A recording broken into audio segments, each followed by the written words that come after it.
Welcome back to Week 6 of the North American LCS. We're gearing up for Evil Geniuses versus Cloud9, and a big part of EG's hopes rests on their mid laner. Yeah, and when Pobelter joined up with Evil Geniuses, he had to adjust to life in the LCS, playing with a new team, and all the while finishing high school. Now the recent graduate seems headed for bigger and better things.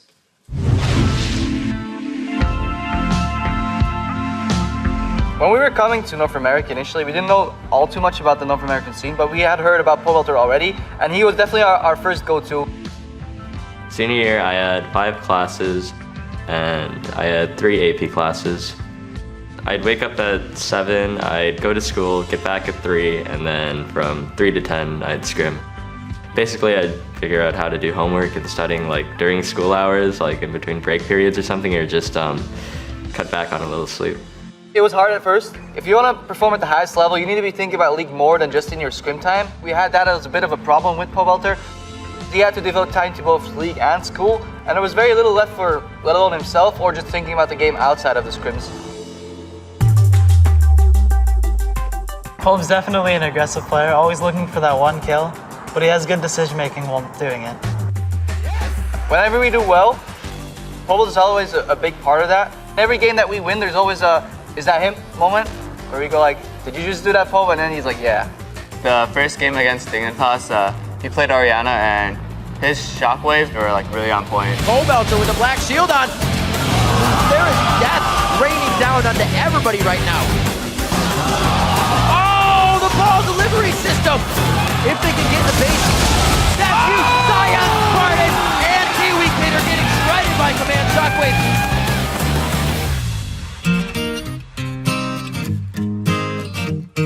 Having him in the house is definitely fun. There's always action with him in the house, especially when he starts duo queuing with Helios. Sometimes together play game, crazy, sometimes crazy, and I sometimes talk. Oh, Eugene, don't do that, please, don't die. But sometimes he very nice carry. It's a lot easier now that I don't have to worry about school or just be really tired from not having slept so much. He can actually sleep in, actually have a nice schedule where he wakes up at a normal hour, warms up, then goes into scrims, and then has time to be busy with the game outside of just playing the scrims. He's putting a lot more time playing solo queue and duo queue with Helios, and his individual play definitely went up. My personal goal for this split is for people to start recognizing me as one of the top mid players in North America. You know, not just top 8, but like top 3 or maybe even the best. I think that I've already improved a ton since last split, and if I keep it up, then I think it's a possible goal.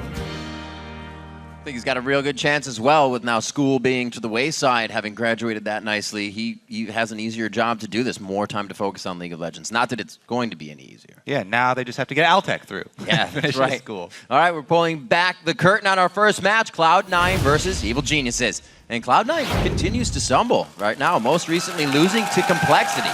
Yeah, this split, Cloud9 have really only been playing to the level of their opponents, as many people have said. They're capable of competing with the toughest in the league, but then they also lose games to the lower teams in the standings. Against the top 4 teams, they are 5-3, but are 2-3 against the bottom 3 teams. And what's even more surprising, they're winless against both Complexity and Evil Geniuses right now. Cloud9 are used to being in first, and they, rightfully so, take these losses very seriously. Absolutely. And while Cloud9 has hit stormy weather so far, the forecast has been looking bright for Evil Geniuses. Yesterday, they pulled themselves back into a tie for 6th place with an important win over Curse. And once again, Altec is showing what a lethal force he can be, scoring a last-minute pentakill in his first Jinx game in the LCS. But I also want to give a nod to Inox for that game, who had a great game on Kale, showing really strong timings with both his teleport and his interventions. Right now, Evil Geniuses are on a quest to break past the 6th place team, and Cloud9 are standing in their way. That they are. We'll see if they can get the job done. Let's check out the starting lineups and get into the game. On the blue side, today it will be Cloud9. In the top lane is Balls, Meteos in the jungle. High in the mid lane, Sneaky on AD carry, and Lemonation on support. And on the red side, it's Evil Geniuses. Up top is Inox. In the jungle, Helios. Mid, Pobelter. Altec AD carry. And Crepo supporting. And it's crazy to think with Cloud9's wins and with now so many losses, for this loss to happen, they would have accumulated the same amount in the first year of their splits. Yeah, if they lose today, just double their all-time losses. They've only got a 54% win rate as far as this split is concerned. That's different from 25-3, Kobe. A little bit lower for them. But still, coming in with a lot of strength. An innovative bot lane, the one we used to see the Ashe and Zyra in, seeing a little bit of Ashe coming out with 4.10, but not really taking hold anywhere. Maybe they're ones to innovate, but we also look at Altec and Pobelter and Crepo. Guys playmaking so much lately. We'll see if they can get that job done. Early game is when Cloud9 can be hit the most. Yeah, the bottom lanes for these two teams are pretty interesting because the beginning of the split was all about Sneaky and Lemonation, and they were doing so much, stepping up, doing over 50% of the damage dealt to champions for Cloud9. But as the split has gone on, Altec and Crepo have pretty much stolen the show here, really outperforming what everyone's expectations were for them.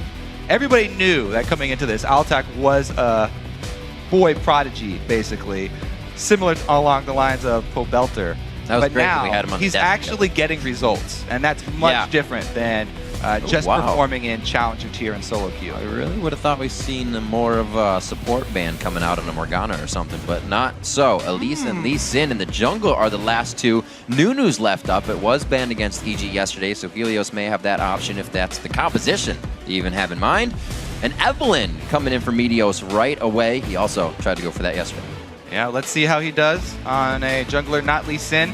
Still, the stat remains. They're only able to win when he has got that champion. Yep. So basically that just shows you why Evil Genius's bans were so quick. Yeah. Because they are purple side and because they're playing against Cloud9, very easy for them to ban out those top priority champions. Absolutely. Both Helios and Meteos played Evelyn yesterday, so this is nice. They're kind of just dwindling down Helios's pool, seeing what they can get him to go do. Yeah, it also pushes him down into the quote-unquote lower tier of the junglers now. Yeah. We'll see what he does pick out. As you mentioned already, the Nunu is an option for them, but Cloud9 could be trying to force them in that direction. Cloud9 expect every team to ban Lee Sin against them.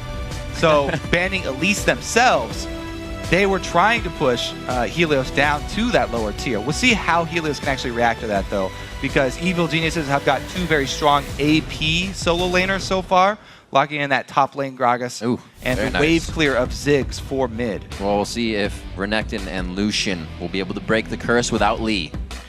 Yeah, Lucian is still such a high priority pick for all these AD carries, even with all the itemization changes. A lot of people thought he was going to drop off with the Bloodthirster changes, but it is not so. It's just different build paths have opened up to him, both the Blade of the Ruined King and Ghost Blade, as well as an Infinity Edge start if you follow it up with a Static Shiv. Just because there's so much synergy between Static Shiv, Infinity Edge, and Lucian, the double shot from Lucian charges up your Static Shiv much faster. The Lightning Bolt will crit much harder from your Infinity Edge. Really, though, that changes Lucian, and he would have to work around a weaker early game as he builds that up. Well, he should be all right versus Twitch in the early game. If they are to match, we did get a few standards and a few 2v-nuns yesterday. Morgana and Twitch picked up, however. Altec, seemingly, he can just kind of throw anything in there, make it work. We'll see. This is probably going to be two AD carries going with the Blade of the Ruined King Ghost Blade build path here, and we will see a lot of assassination potential and a lot of good micromanagement in the duels, because this close combat for both of these AD carries will be over very quickly. Morgana plus Twitch, if you land the binding, Twitch is a very offensive AD carry for that bottom lane. Same thing goes for Nami, though. If those bubbles land, then Lucian can easily capitalize on it. So we'll have to see if this Twitch lane actually decides to swap out. It's been a while for High on Orianna, and the Nunu will get locked in on the other side. I am really interested in that pick for High, though. Both sides, great teams coming out of Champions Select for the first game of the day. Yeah, Orianna all around really safe pick. Very easy for many mid-lane players just to revert to that in dangerous situations. Also, she can answer somewhat the Ziggs wave clear. Both of those guys were hurt by the Athene's changes, but not too bad. We'll see, though, because the top lane is very interesting. This is, again, the top lane Gragas. This pick is actually very good against champions like Renekton, these bruisers, because he does have that health, the percentage health damage, and because the Doran's Blade nerf actually hurt Renekton a lot. Right. He gets way less sustain. Not only does the lifesteal on Doran's Blade return a lot less life, but also Renekton has that multiple hits on his W. So he used to get 15 life back from a Doran's Blade with an empowered W, and now he's got, since lifesteal comes back even after mitigation, it's maybe it's like 6. Poppycock. Garbage. Nothing there. These champs are locked in, so let's head over to lolesports.com and see who you are predicting to win. Right now, you're giving it to Cloud9 with 76%. We'll see if they can make that true to their fans, but you can always change it. Yeah, if you do start to second guess yourself, then you can change it by tweeting the hashtag C9win or EGWin to @LOL Esports. So we'll see how that factors in. The bully in the top lane getting a little bullying himself. So we'll see for Renekton. We still saw some of the Dorans build even into 2 Dorans for Renektons in the top lane, obviously because you're going to need more health. But it was like, wait, I actually just need health now. Yeah, a lot of people also, they're overlooking that it was also hit, the health was reduced and the damage was reduced. So it was just hit all across the board here. We'll see how much these players hit each other up as we jump in here. We're on week 6, day 2, game 1. It's going to be Cloud9 versus EG. We're on to the Rift. We're into the game. Let's get some action going as we start this one off. We even got Duck's hat in the crowd. One thing that will be in favor of the Cloud9 lanes, though, is that their jungler, Evelynn, just basically puts a lot of pressure on the map because she has that invisibility. So every lane has to play a little bit safer until they see her, either through deep wards from Nunu inside the jungle camps, or from Meteos actually showing up with a gank. See if Helios can actually get those wards down early enough to keep track of Meteos, because we've seen so many times when Cloud9 have strong early lanes, Meteos gets off to a good start, and there's no time for their opponents to get those deep wards down inside the jungle, and Cloud9 snowball very quickly. That's something we talk about a lot is Meteos, even when they're in the buddy system, getting the CS in the jungle to be strong and make those ganks very effective. Change a bit in the percentage. We see Lemon Nation on Nami this game. He's usually on his Thresh. He will rush that Ruby Sightstone. He's got the spell case this time, so he's looking for a little gold generation. Yeah, Nami is really, really popular now. Not only because of the crowd control that she brings, but sustained supports are extremely important. Again, due to that Doran's Blade change, the lane down bottom that has healing support often will come out way ahead in the laning phase. We even saw Sona coming in from that actually, yesterday. Just that right there is enough to key Evil Geniuses to go for a swap here. They don't want a chance Altec getting hit by a bubble and Krepo not being able to react in time with a Black Shield. This Twitch and Morgana lane has a lot of potential, but it's fairly flimsy. If they make one mistake versus a Lucian Nami, it would be really, really difficult for them to come back. There's just too much to stay in there. Now, let's see how well Helios can control the jungle buffs. There is, as well, that increased money for Dragon, and Nunu definitely shines above a lot of other junglers at taking the early Dragons. Keep an eye on that CS as well. We just talked about a little bit. Ward's going down. You'll start a little farming in later phase. Yeah, the double farming here, as you expected. Both Gragas and Renekton are fairly strong at the early farming here. This preemptive ward by Evil Geniuses for that dragon as well. So if Cloud9 decide to try and take that one because they have AD carry and support down bottom, Helios and Inox will decide to show up there, maybe get a roam from Krepo as well. It's very dangerous just to stop those without vision, as we've seen many teams dying in their attempts to stop those early dragons. We'll see how Evil Geniuses can actually pull it off, because they were one of the first teams to do it.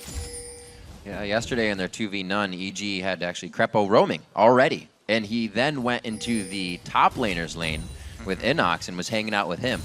So we'll see how they decide to trade it up today. Yeah, you can really time out the early moves now from a lot of these teams, just based on where they're lane swapping. 3 minutes coming up here, so they probably want to start heading down towards the dragon area. When their ward fizzles out down there, about to run out, then they'll probably either want to go replace it, or at least have people in the vicinity on the bottom side of the map to stop that early dragon, because we've seen so many teams talk about how you can't let dragon control slip away from you nowadays.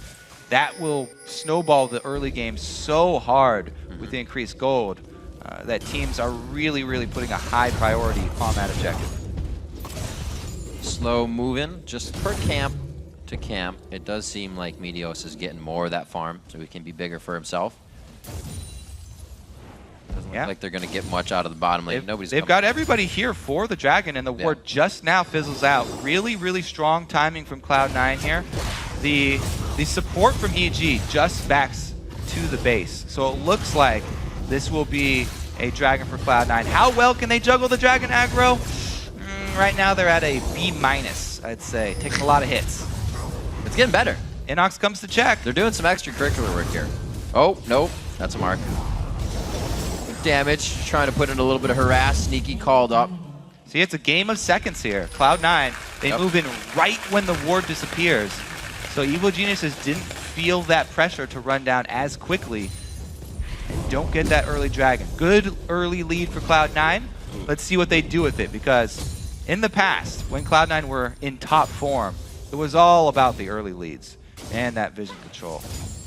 And we'll see if Crepo can get a nice ward out. Actually, it's going to be a close ward since they already have one at Dragon. Sure, Lemon remembers yesterday when he went to ward was actually a point in time when they started to lose control of the bottom lane, so he's been more careful in his play today as well. Something else to note, now that we are looking at Inox down here, because Evil Geniuses are running with a Nunu in the jungle, they didn't have to give as many last hits over to Nunu, because Nunu can do just fine on a lower income. And they were able to give a bit more money to Inox than Cloud9 gave over to Balls.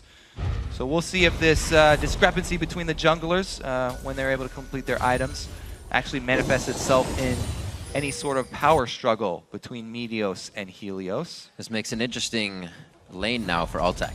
Ooh, Altec has a hard time because Twitch's invisibility takes a long time now. Pink ward goes down, but he's got the move speed. Doesn't matter if you can see him if you can't catch him. Helios just on the backside. Getting out. Meteos' flash. They should be all right here. Ball's just taking an extra bit of damage, but they make sure that they will be in the back pocket of Altec, so he gets an easy laning phase into that fight phase again, where he racks up the kills. 46 to 47, 80 carries are close, mids are completely even. Really just a disparity in the jungle as Crepo might be taking a bit too much, can't get the passive shots off the piercing light. He's forced out of lane. Yeah, that's what happens when you shake up these duo lanes. Technically, Evil Geniuses have two people down here, but the range is definitely going in advantage of Cloud9, as well as the sustain. A lot of harass down to Crepo, force him back before he can actually complete either his Sightstone or upgrade his gold generation. So pretty good job there by Cloud9, forcing him to back at an inopportune moment. Whereas Inox tries to rely on his passive to regain health. Saw a great composition yesterday coming out of Altec and Crepo as Balls gets hit up here. We saw as they banned out Jinx for Altec, those zaps into the dark bindings were awesome. Forced a flash. Mega Inferno just on the outside to heat things up, and he stays alive. First blood still to be had here. So not only do we commend Helios for that gank where they get the flash out of Balls, and they take down one of the people that Cloud9 rely on most to carry their games, but also what he did just before that. Look at these two wards in the blue side jungle that Evil Geniuses have placed. Right before he moved up top, he's got full control of this blue side jungle from Cloud9. Really good vision inside the camp, so if Meteos goes up there at all, he will be seen. And even if he tries to take his own Wraith camp, EG are on top of this vision game very early versus this Evelynn, and it's exactly what we said they needed to do. Very strong opening from EG, even though they gave up that early dragon. Cleaning up CS in mid. Still a slight gold lead, but nothing really to be had there, Kobe. Everybody's still just leveling in lane, getting those priority items up. Sneaky does go for a BF first to start it off. We got Altec going for the Blade of the Rune King. All right, so with all these wards for Cloud9, Meteos, he hates wards inside his own jungle.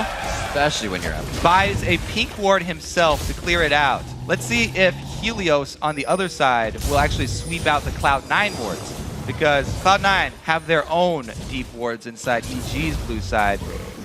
Helios does not decide to use his sweeper though, so they will have Cloud9 will have the timer on that third blue when it does pop back up.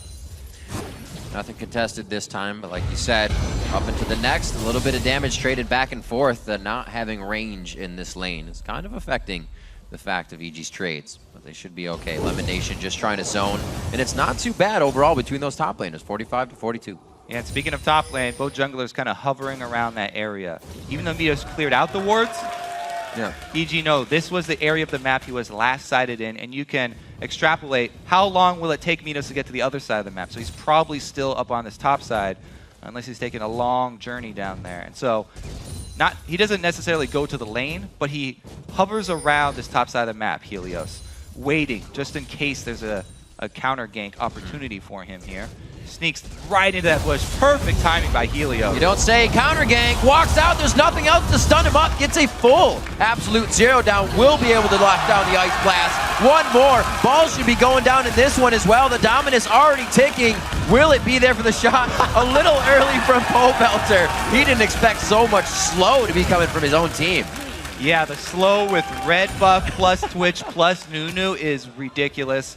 And man, was that a really, really good counter gank from Helios. Gets Spot in on. there. Perfect time. He wastes no time at all.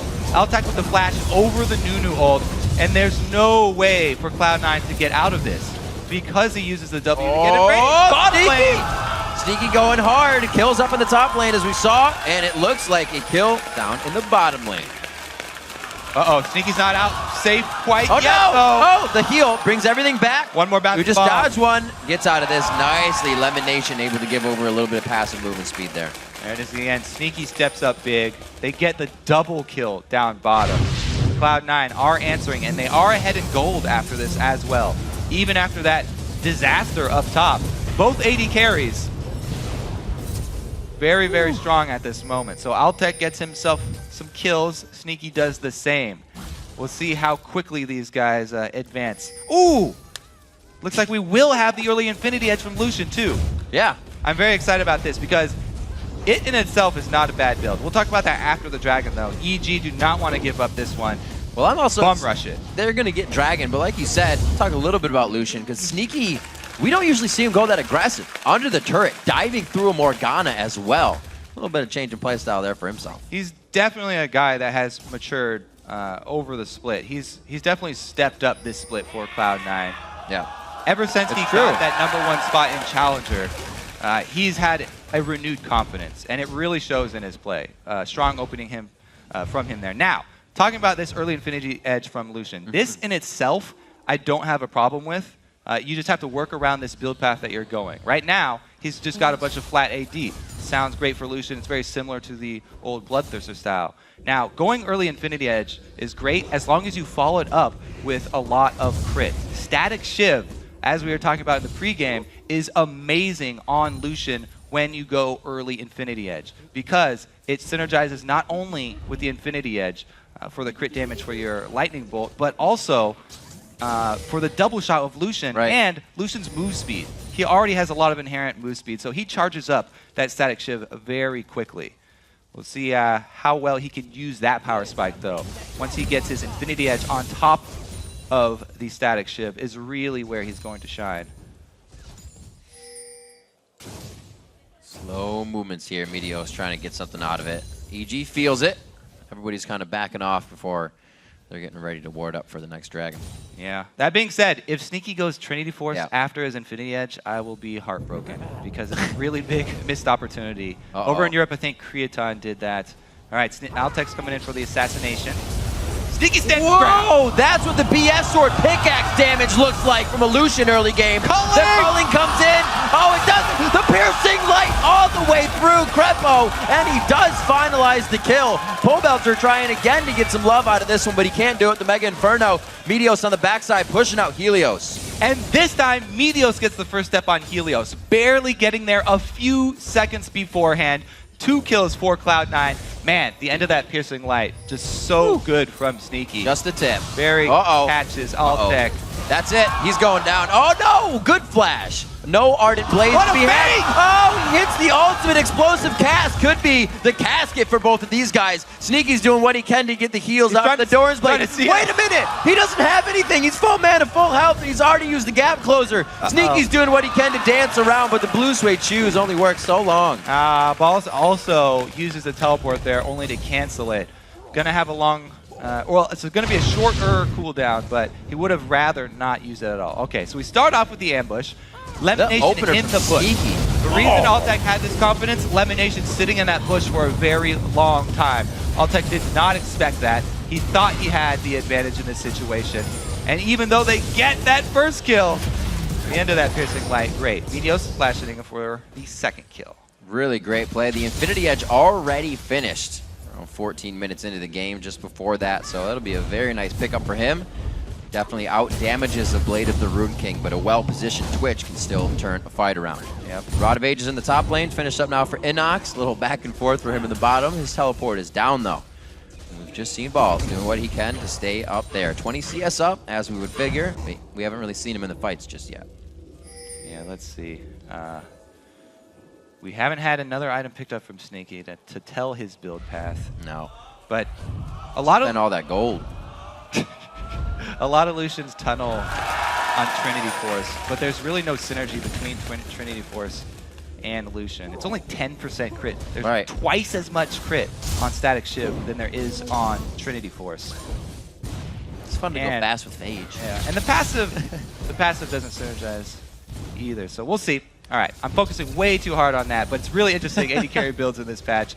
Really what we want to look up is the top lane here, because Balls has been farming for a while, hasn't purchased recently, doesn't have any magic resistance to go up against Inox. And Inox completing that Rod of Ages, even though he's really far down in CS right now, has a pretty good chance to hold off against Balls, since Balls hasn't purchased any sort of defenses against that Gragas. Helios is going to be top lane for a little bit here, maybe relieving some pressure. Him down about 30 CS, but he's still doing well with the assists he's received in lane. Got that Sight Stone, really being utility for the team. Help snowball the lanes if possible. Sneaky still farming up. 123 to just 120s for both of the 80 carries. Something to watch as we get into this game. Altec finally getting out of the laning phase. We're going to see if he starts racking up as many kills as you. Last time he went for one of these assassination attempts, it backfired. And this time, Cloud9 had almost set up the perfect counter once again. Lemon, though, now he might get caught. Altec decides to run away. That's what happened last time. And Lemon gets the pink ward. Mind games. Pink ward number 2 gonna go down. Cloud9 are on a pink ward killing spree. And look at these two guys are in the game too. We just saw Pobelter. High is also somewhere, but they've been pretty much not even in the game yet. Just farming their faces off in mid. Huge bonus here of having Nunu. You can have very, very quick rotations killing towers. Because you can speed up Ziggs, and Ziggs has that great passive for taking down towers as well.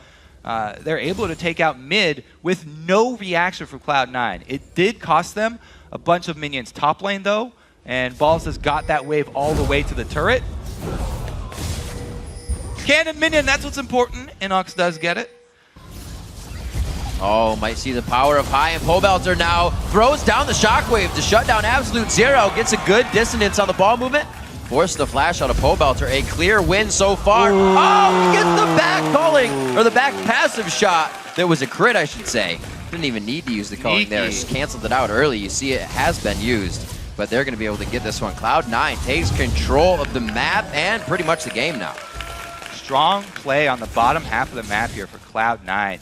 Reclaiming Dragon control. This is a really good game, and you can tell by the way the Dragons have gone. One to Cloud9, then another one to EG, and now back. Cloud9 strikes again, taking the third. Closely contested between both these teams, even though... I thought a Dragon fight would have been EG's with all the area of effect they have, but it's the opportunity that they take. Yes, they have the same amount of people down here, but Sneaky does such a good job of kiting 2 members that the other top side of the Dragon River for Cloud9 definitely goes in their favor, and they're able to capitalize, taking out the jungler, which ensures the pickup. He bought a second item, Kobe. He's got his zeal now. Yeah, that could still go either way. So still could be heartbreaking. But I'm 95% sure it'll be a static shiv. Ooh. Just because it works so That well. 5% is going to haunt you forever. Seeing Pobelter doing quite well in mid, but kind of shut down in that last fight. Forced out of the flash. High going a bit more aggressive in his playstyle, was really able to take control. You see now EG wants a little bit of the map back. They know this area is free since Dragon has gone down, so they're taking what time they can to clear out what they know is safe. Maybe get a kill out of this in the bottom lane. Yeah, Meteos already hovering. They're coming down to try and defend this, though. Well, never mind. Turret's already dead. They're just coming down to stop the push. Inox up top. Let's see what he can do. He's working well with that 40-odd CS discrepancy right now. Trying to hold his own. Got some armor in there as well. He will be building the bruiser-oriented Gragas. Definitely the optimal choice right there for him, I think. Now, that Glacial Shroud could either go into the Iceborne Gauntlet or the Frozen Heart. Probably will go with the Iceborne this time around because attack speed, not that big of a deal for Cloud9. You know, maybe if they had like the Jax or Kale or more attack speed oriented AD carry, then he might go that route. Both teams taking their time. Coming up on 20 minutes, and things are slow going. 6-4, the kills kind of came in quick when they came in, but things since have slowed down. 2K sitting in the hands of Pobelter. He's waiting to throw down some cash and looking to get on the scoreboard as well. He's kind of the only one who's been sitting lonely in the mid lane. Not easy being Ziggs. Yeah, let's see how they can manipulate this, because bottom tower being down for Cloud9. Yes, it means that they can try and exert more control with this strong Lucian that they have, who's almost able to complete his static shiv. But it's dangerous for them to go too deep in this side. As you can see, pink wards from EG, they're going to try and limit that vision from Cloud9 that they're trying to gain control of this bottom side jungle. Because of that, Meteos just sort of hangs around. Altec getting in range just in time. What are EG's options, really, if they were to stop pretty much any of Cloud9's push at the moment? Well, they still have that Ziggs ulti. That's always great to rely on. So they could chuck one of those over down to the bottom lane if they really get desperate. But right now, he's got his hands full with High in the mid lane. High's doing a good job of pressuring to make sure that Pobelter has his hands full. He does have blue buff, so even the cooldown will be lower on his ulti if he decides to try and help clear bottom. Kind of getting standard lanes back, but they've been pushed out of really what are the original lanes. Pobelter and High getting wraiths in mid, top lane on an island, but Inox is really taking this to Balls. He is definitely holding his own, even with coming into the lane there with that CS discrepancy. Balls has finally picked up some magic resistor, Negatron Cloak, but Inox is still doing a great job. This is why Gragas has been increasing in popularity over the last month. So Sneaky looked like he's going for all the crit with the Phantom Dancer. So what happens when you build an early Infinity Edge is just it raises the value of crit for your champion. So it's definitely the best stat to pour your money into after you have completed that item. So Sneaky definitely knows what he's doing, managing his money well. We'll see if EG can actually pull off a pick, because right now they are feeling the heat. And Altec, with the unsuccessful first go, may be a little trepid to try it again, but he's got his big power spike. Right now, he's sitting pretty. He's got the Ghost Blade plus Blade of the Ruin King that has been so hyped up on this patch. It's a very, very strong combo, especially on Twitch. And he really needs to make a use of this, make good use of this, because right now, he's really... right now, they're going to fight around Dragon, even though there's 50 seconds for it. The W damage coming out, you can see Ball's something to think about. The cast damage, not so much. Like you said, that Youmuu's finished in. Really good positioning right now for Cloud9. Lemon Nation has such good disengage. It's really hard for Helios to even hit a good ult. Right, so this is the dragon fight before the dragon's there, which is over vision. Yep. The prize of this battle fight before the war. is all about, exactly. This is the battle before the war. The prize of the first battle is just vision, to try and get a good situation for your team before the prize is actually on the table. and Cloud9 did a really good job. EG have only claimed this bush as their own. Let's see if they can make a tactical strike. Hey, though. you got to start off small. You don't start off with the world. Oh, he popped his Ghost Blade as well. Small brush will get you a flash. And they did not get the dragon yet. And EG has control now. A little bit of vision. They don't have they do have the sweepers for, just not really clearing them out yet. Waiting to use these correctly. There is one. Whoa, teleport in for Cloud9. They're forcing it. Here comes Balls. That's Crepo and the Shockwave flashes out. They may not be able to do much on this. The Soul Shackle is slowing down high, and he gets out alive. So they've kind of gone flash for flash, but the TP's used, and people are ready. Yeah, Inox comes in late. Evil Geniuses want to challenge this dragon.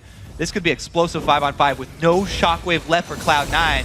Do EG have the confidence to challenge 4 versus 5? They almost can't come in. They're going to take a wave right to the face. This tidal wave would be perfect. They're going to just watch it go down. The culling comes out, pressuring them back even more. High from the side. He's completely out of mana, though. They got to be careful how much they really bait each other into this. And it's just to get EG off of the area. Now to mid. Looks like they're going to have to do some defense here. They kind of cancel some backs and keep it going.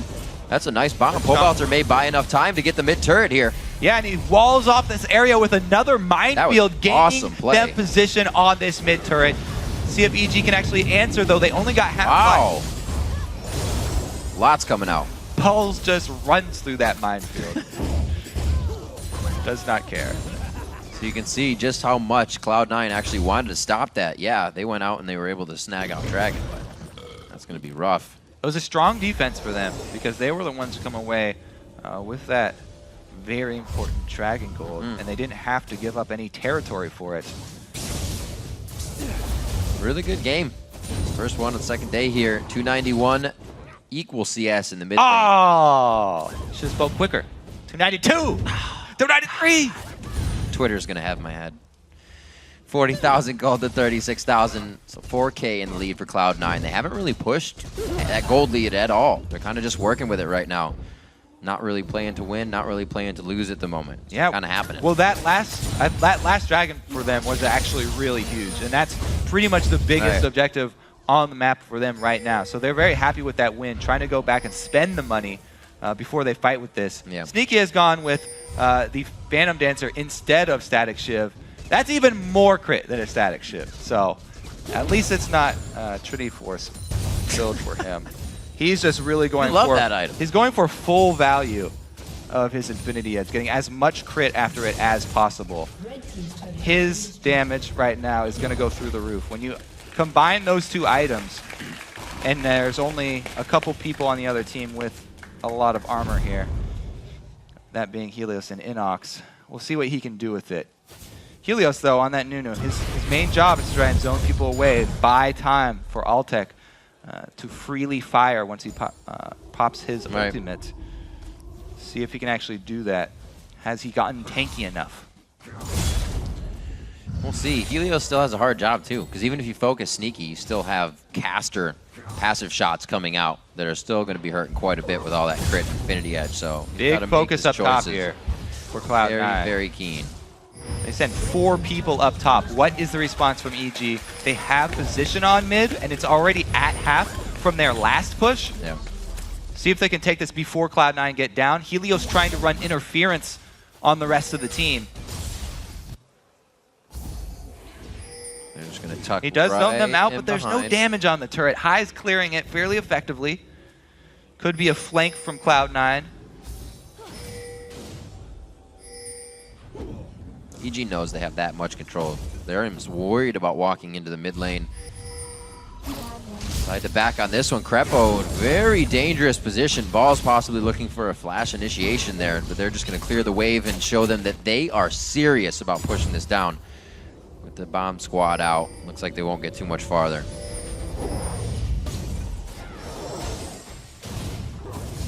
Taking over vision slowly. Definitely dominating, yeah. For Cloud9. Starting to turn things on. They've claimed red side jungle here. Let's see if Altec gets bit.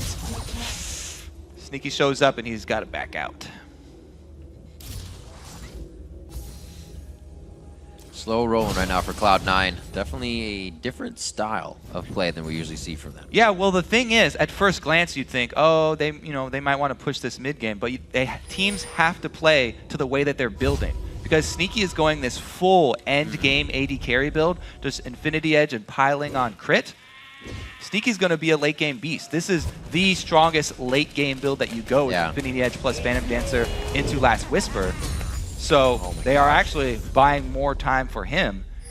And we'll see if that actually pays off. His positioning will be key in their team fight. Yep.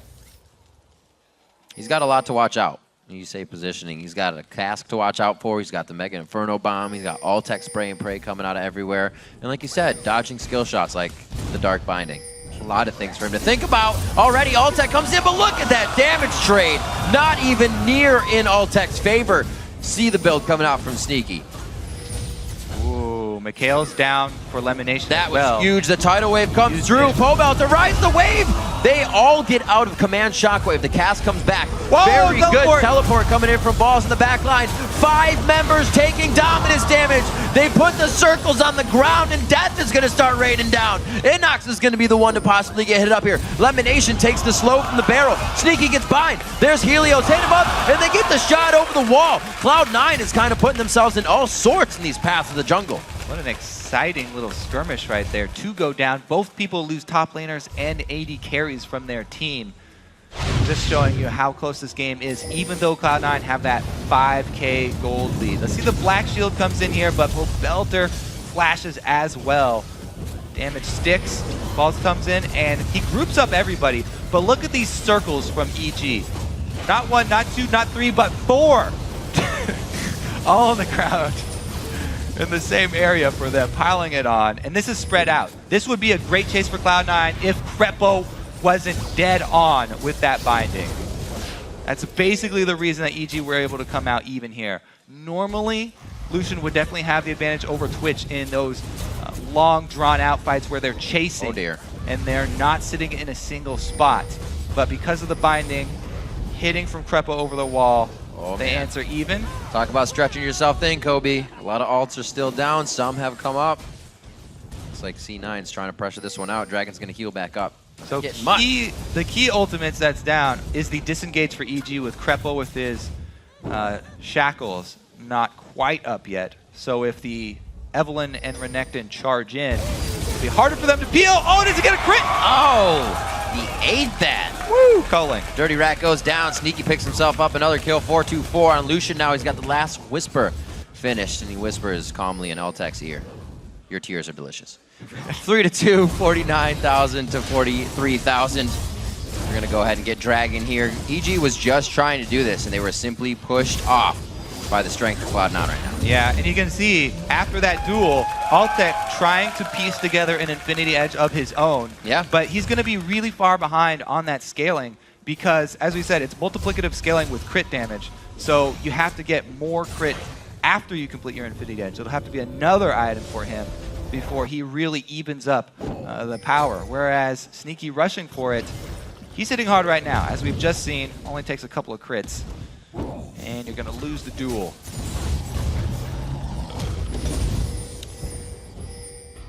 Gotta revert. Oh no! Crepo Helios again. Getting caught out, gets the Dark Binding. You heard it happen. Helios throws down the absolute zero. And now he's caught. And this could be bad. Flashes the bubble, and nice cask blows everybody really in and out of range. Getting them all discombobulated over the wall with the body slam. And great disengage from Evil Geniuses once again. And this time around, some good maneuvering from Sneaky. Doesn't get hit and caught out. That could have been even worse for Cloud9, but he was able to avoid it this time around. Great job of EG, using that vision to their advantage. And Crepo strikes again. It's another binding hitting. Ball is able to take out some of it, but EG left plenty of wards on that side for a similar play. They're doing a good job holding on, even though they're behind. Inox, though. Uh-oh, one more ball movement. And it's actually not going to be anything that gets in the kill. Inox with that blue buff gets himself to body slam safety. So they're running 2 blues right now on the guys that can spit out some good damage. Even though Inox's barrels aren't, he's going to be coming in with that frozen gauntlet. It's going to hurt pace. Yeah, Inox is bringing a lot of utility to these fights. If he can land his ultimate to knock Sneaky into a compromising position, just tap him once, then that would be huge for Evil Geniuses. Both teams relying a lot on their AD carries right now. Slow ward clears for the Baron Samba to be coming up soon. Still got a few more sweepers to be used out. High is approaching the area as well, as they feel sufficient enough in that ward clear as they set up their own light bright of security. We see Randuin's coming out for Cloud9. One on Meteos, one on Balls. It's actually helped them to get in and out of these fights. Right now with the disengage on EG, you kind of see Cloud9 scraping at everything, trying to catch up on these.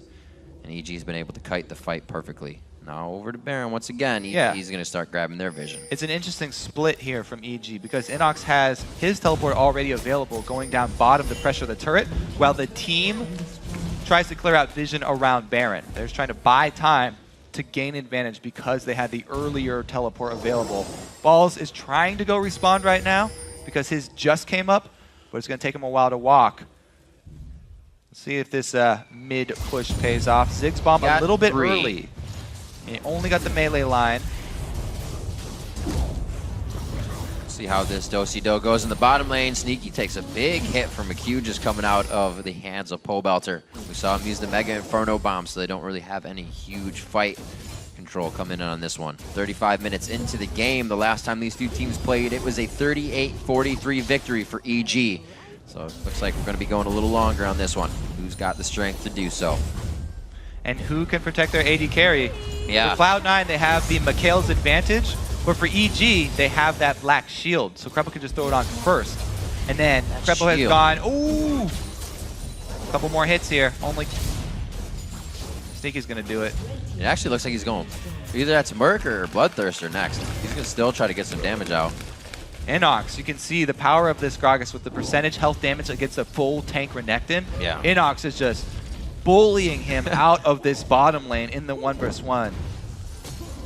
Well, we saw Ackerman using it yesterday, and it was still effective in the team fights. But now, once you get ahead with that Gragas, you can be effective in the 1v1s as well. Yeah, it's really difficult for Balls, because Balls is also, he has to build a lot of armor for the team fight phase, so he can't build specifically to fight Inox in this split push. He's building for the team, trying to get more armor so they can deal with Twitch, because that's really what matters in this game. If they can't fight the team fights versus Evil Geniuses because Twitch is too strong, then they will lose the game. Just gotta say, mid lane is on an amazing farm clip this game. 35 minutes in, both have just hit 400. Getting very big, 5 items to come soon. And the 6th maybe after that, if we have a long enough game. The question is Inox powerful enough to actually chase Balls down? Because Balls is really far away from a turret. There's a lot of consecutive slows that Gragas can stack up. How much danger is Balls really in? Doesn't look like Inox has the confidence to try for it yet. Looks like Helios has got himself a Banshee's Veil to set up some better absolute zeros and be able to get into that initiation. Continuous cleanup from Sneaky in the bottom lane. He's finally separated himself in CS from Alltech. This is one game Alltech really hasn't had the best out of laning phase, but it's only really been one. I'm sure he's still going to have a good game. 59,000 to 53, traded over blue buff to Pobelter, as it should be. And it looks like we're going to get some more wards on that Baron. Dragon's up in 20 seconds, still worth a good amount of gold. Not its max yet. Yeah. And now let's see how much importance these teams put on that Dragon. Because the gold lead not doing a whole lot for Cloud9 at this point. They don't have vision set up for it either. So either team, whichever team gets there first, has so much damage at this point they can take it down really quickly. Yeah. And neither team with really extensive vision control. EG do have the advantage though. Super farm game has left the junglers a little low. Level 13, some 18s already in the game. Meteos is 15 to Helios is 13. They have not been having the greatest time with soaking up experience, running from everywhere lane to lane in just their camps. Cleared out on Dragon, still alive though. Still some pressure to be had. Whoa, Sneaky word! Going over the importance of those skill shots in the pregame. It cannot be overstated. Sneaky has no defensive items, even with the defensive items built by Lemonation. If Lemonation isn't there to shield you, he isn't there to Mikhail's you, there's nothing that Sneaky can actually do when he gets caught like that. I want to see that again. Got Let's Summoner see. heal Did out of this Crepo as just well. hit a magic Bloom. fight? Crepo Hey, just tagged. I'm Crepo. Coattails. What's up? That is the 3rd time this game Crepo has hit a key binding. Yep. Crepo basically just earned that dragon for his team right now. Really big step getting the team back in this one. Great coverage. Ward coverage on just the rotations, allowing EG to make small plays. The sleight of a dark binding pushes them almost into the lead here. I'd say they definitely have Cloud9 thinking about EG's positioning now. They may not have the fight lead, but they definitely have Cloud9 thinking twice. Man, just seeing that replay, it makes you kind of rage at the width of a Morgana binding. The edge of that skill shot always catches people off guard. You think you're just out of range. It always reminds me of the hands from Zelda that come out and grab you. You're like, that wasn't even close. Go to the beginning. Start over. Yeah. QQ more noob learning to play. Looking to close the gap here. Evil Geniuses, are they going to do it again? We've seen so many of the teams in the bottom of the bracket right now just really controlling themselves, figuring out where these new players really need to be put and how to play with them. The compositions are coming together great. Yeah, and so is Sneaky's build here too. He knows he needed lifesteal. That was the thing missing from his build, the one component. And this Bloodthirster, even though it was changed, a lot of people overreacted to the change. It is good later in the game because he needs a larger health pool to withstand those 100% to 0 opportunities that EG present when they do catch him out. So he's got that extra shield now that he can build up to actually try and sustain. Progress in the bottom lane, though. He's got to teleport really quickly. Wow, that Baron just went down so fast. Cloud9 gives himself a very nice lead in stats.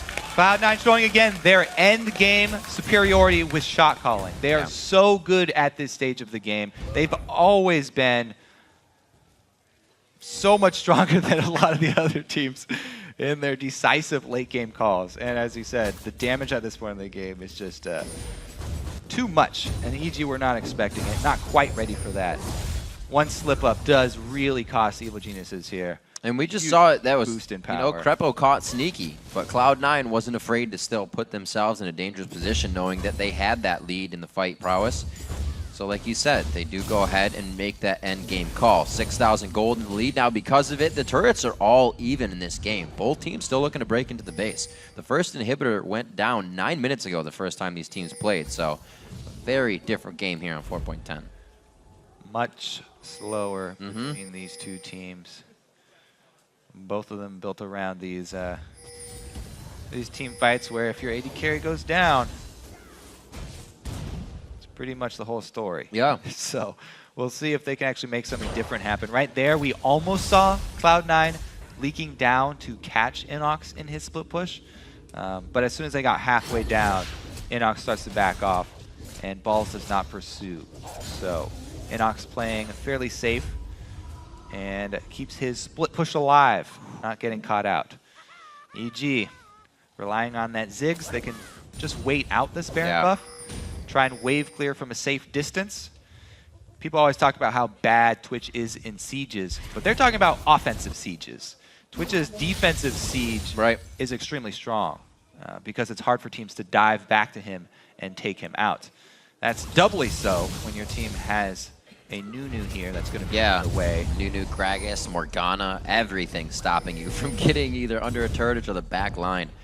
So EG definitely, like you said, has some time to buy at these turrets. I don't know how long, but we will see. Sneaky looks to be building more damage. First, he gets that Quicksilver Sash, but probably turning into a Mercurial EG just aren't in position again, and there's too much damage on Cloud9. Nobody ready for Evil Geniuses. They only have 4 people. Right down mid. Not even worried about damage here. Nicely dodging out any of the skill shots Pobelter is trying to throw at them. His first bomb that's really hit. From the side, Helios hitting up high, not doing too much. They can't even see Meteos, so they're a little worried about engaging, and pushed off of their own inhibitor without even a contest. Yeah, this is 43 minutes almost into the game. A few seconds left alone with any objective is enough time to take it. Everybody's got all this damage. This is the second time EG a little bit slow. Just takes those couple seconds. Cloud9 don't even have to kill anyone to take the inhibitor. That being said, it is dangerous for EG to walk up there because they are facing the Baroned up C9, but that is such a huge objective for them to give up. That's the first inhibitor inhibitor turret line cracked now. Cloud9 feeling very confident as they approach the second turret, as they should. As long as Yeah, they this don't is get even too more close. dangerous than the inhibitor turret is Yeah. to defend. This turret, the team can actually flank around behind you. This is so risky to defend this one, but not an inhibitor one. Altec no. gets flanked. Wait, could have been a bait in there. Ball's very, very deep on that one. There goes the tidal wave. They're able to get out of this pretty much. There's the disengage that Cloud9 would need if Lemon Nation could provide it, and he does. Chunk balls down to half and gets Yeah. ulti out. But that's about it. That was here. scary for Altec. I thought he was pretty much done. This was really just the secondary cleanup prize for Cloud9 too. They already got the main prize, which was the mid inhibitor. Baron buff regen though should do its work here.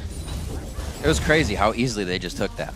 Figured EG would be the strongest at their base, but like you said, out of position is enough time. Still not really even doing much to defend this one. Cannot get close enough. You're going to catch a dark binding. So what they're Or you're gonna worried catch a about, bubble, I should yeah, say. Cloud9 are worried as well Yeah. about the dark bindings and the Inox ulti to follow that up. If Krepo lands another one of those, Yeah. then Inox can make you really pay for it by knocking you even closer to the rest of his team.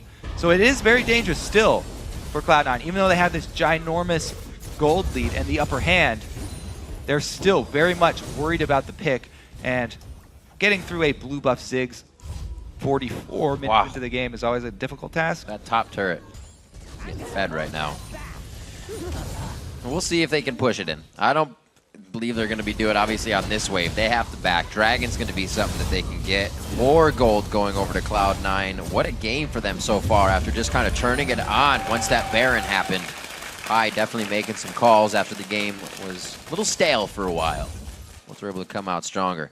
It's definitely a game we see EG not falling back into old habits, but not kind of making or going with the calls that they're making.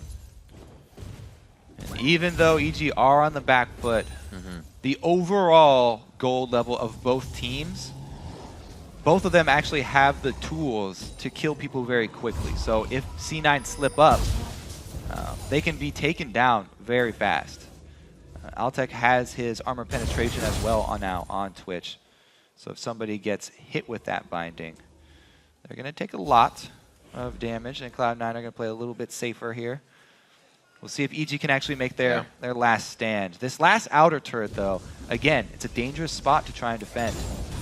A lot easier to defend those inhibitor turrets because Evelyn and Renekton can't flank around behind you and find your AD carry burning his flash like we saw last time. Twitch without flash, so much more vulnerable than when he has his summoner available. So hopefully for EG, they can at least buy time for that flash to come back up before the next team fight.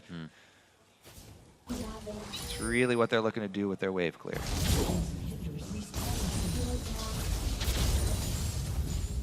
Cloud9 just peppering the front door right now. Baron 35 seconds. Really wouldn't even be something that they would necessarily need to pressure.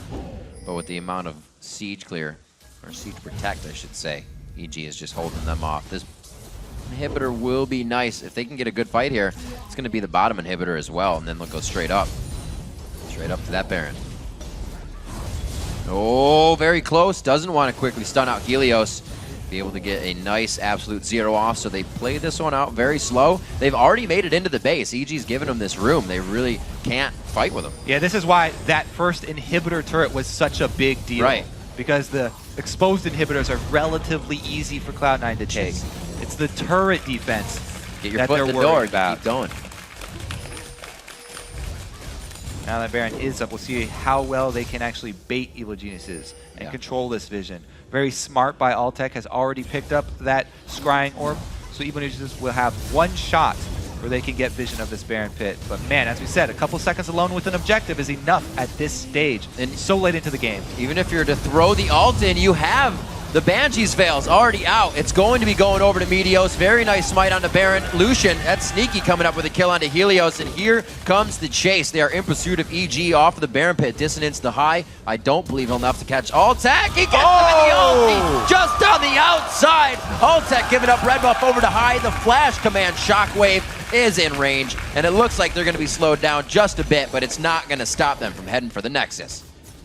That's probably the nail in the coffin here for Evil Geniuses. Good pickup by Cloud9. able to rush down the Baron. Helios tried to flash in there to get it, but not enough.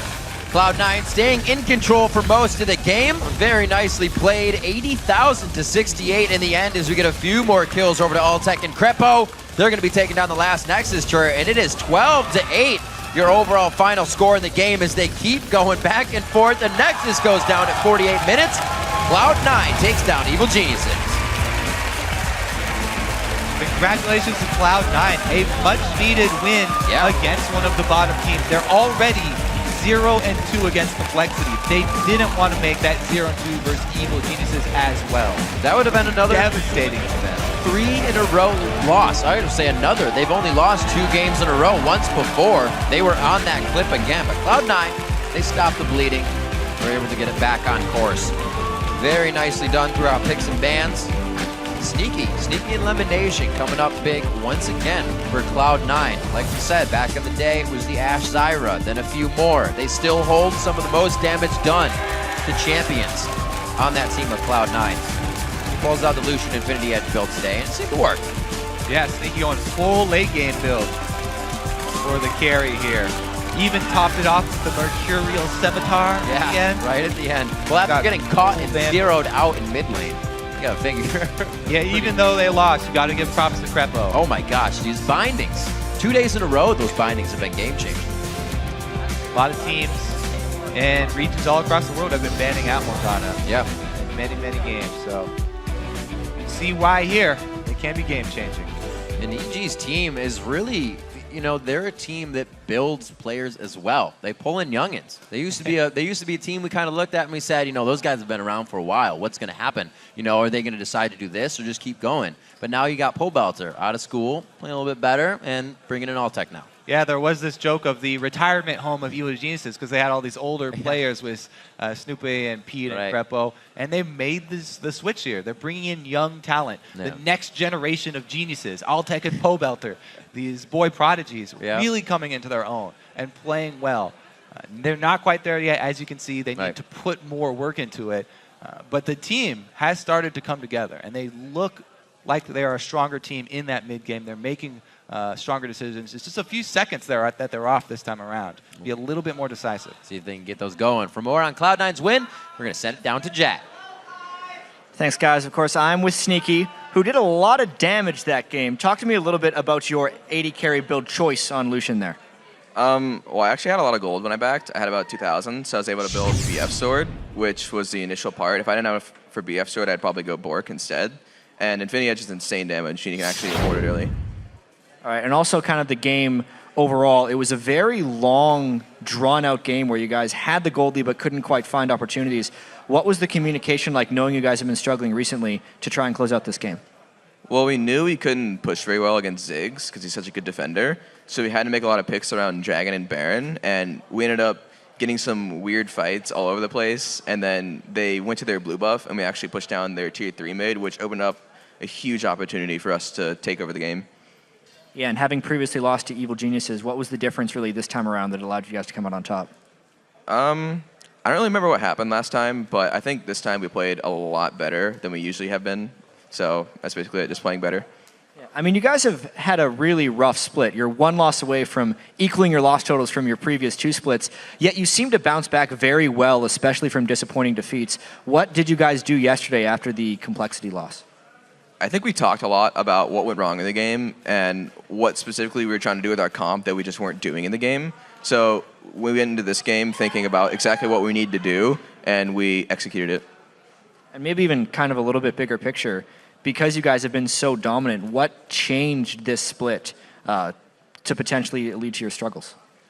I honestly don't know what's been going on to make us lose more, but I know every other team is getting a lot stronger. And that was supposed to happen last split too, but it's actually happening this split. Maybe final question. Dignitas is currently sitting in the top spot. How do you guys find a way to take them down? Do we play them next week? Do you know? I'll have to get back to you on that one sometime later. You have LMQ next week as your biggest opponent. Okay, well, Dig is a very good team, and I think if we can just practice a lot more, we should be able to take them down. Well, thank you very much, Sneaky. Congratulations on doing so much damage on Lucian. And let's actually send it over to Freak at the Cello Strader to break down some plays. Thank you very much, Jat. So speaking of the man who's doing a whole bunch of damage on Lucian, we've got a replay on the Telestrator. Second try. There we go. So this is an early game, about 12-minute 2v2. Well, starts out 2v2, a lot more happens, but it's Altec and Crepo taking on Sneaky Elimination. And I want to break down the really small individual plays that made this fight go the way it did. So first of all, we'll talk about the standard opening combo for Twitch. When he comes down, the general thing you're going to look for is actually you open up with an auto attack from stealth and then your W, which actually gives you a little bit more uptime on your basic attacks so that you can get a bit more damage out. And what I want you to actually pay attention to is, number one, how Sneaky plays in this fight, because he's going to initially deal a bunch of damage as his opponent comes in. He's going to go for the damage output. He's going to kite back once the Morgana comes in for him. But also keep track of all the spells elimination burns, because it ends up being really interesting how this fight plays out. Let's start out the clip and watch what happens. So Altec's going to go in, the standard stealth combo comes in, and Sneaky's going to do what damage he can. It's right here, standard combo, W right after the basic attack. Again, now pause right here, because the problem is there's enough magic damage. Crepo is only level 6, which means Crepo has a very weak black shield. Lemonation has rank 4 W. He's got the Tide Color Blessing E, and even Sneaky's got rank 2 of his Ardent Blaze as well. There's enough magic damage to break a black shield, but the bubble comes out too early, and so it actually doesn't hit anyone anyway, even though they could have gotten the knockup. Now, the other crazy thing as well is Lemonation in a second is going to have blown every single spell he will cast this fight. So all he's got left is basic attacks. Lemon's basically a glorified cannon minion at this point. So all that matters at all is just hitting Sneaky. And of course, Altec, as he kites back, is going to be about back here, and he'll be able to spray and pray the entire fight and just destroy Sneaky, but they actually choose to switch focus and hit Lemon instead. Roll the clip out and watch what happens. Crepo makes a great move. He pops his ultimate in. He pushes Sneaky back into see Sneaky forced to kite away. But right now, Altec can shoot through the minions and kill Sneaky, and instead they go for Lemon. This gives enough time for Sneaky to get that piercing light down, pick up the kill. And now it's basically a standard cleanup crew. So Helios comes in, tries to defend, gets a slowdown. And as we play the clip out, it's really interesting because Helios, he's made this mistake a couple of times actually. We'll pause in a second here. Basically, he's gonna throw one more snowball and be at 95 mana. Notice how low Sneaky is over here. Like that is a very killable champion. There's a very killable champion after a snowball. He's gonna be at like 95 mana on Nunu. He walks into basic attack to trigger his passive in order to channel his ulti. Problem is, he doesn't expect the damage output and goes, never mind, horrible idea, can't go in for this fight. So roll the clip out, and it's a mistake that we've actually seen a couple times here for Helios. He did it yesterday as well in their game, right? Ice Blast comes in, basic attack for the passive, says, oh wait, never mind, I can't do it, and it's basically clean up from here. Couple of great teleports come in. Inox, of course, makes a great play as well. And at this point, Inox knows Sneaky has nowhere to go, so he looks just for Meteos. Of course, the teleport that comes in makes him say, never mind, because Inox turns, Balls also cancels, but Sneaky all the whole time is a guaranteed kill, so they pick it up pretty properly. Honestly, a pretty well-played fight on both sides here. I gotta say, the big difficulty, though, is that Altec could have gone for the kill on Lucian, and that entire fight would have been different because simply Lemon had no spells left. So that was one big misplay that could have turned the fight around differently. But overall, of course, a great match. Cloud9 did win, but for now we're going to send it back to the guys at the desk. Thank you very much, Freak. And with that game, Cloud9 beats their Lee Sin curse. Yes. They did not lose the game and they did not have Lee Sin, so that works out for them that time. We've got more action coming your way after the break. LMQ will take on Team Solo Mid. The North American LCS Summer Split returns in 3.5.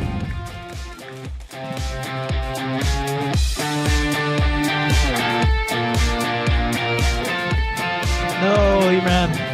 I was like, are you gonna leave me hanging? Turkey. Turkey. Yeah? Turkey. What's turkey? How do you turkey? Turkey. Not turkey? Turkey. No, like here. Sneaky stands Whoa! That's what the BS sword pickaxe damage looks like from Illusion early game. The culling comes in. Oh, it does. The piercing light all the way through. Crepo. Very good teleport coming in from Balls in the back line. 5 members taking dominance damage. They put the circles on the ground, and Death is going to start raining down. He's here. Lucian. Okay. Poked. Nice. Oh, Belter.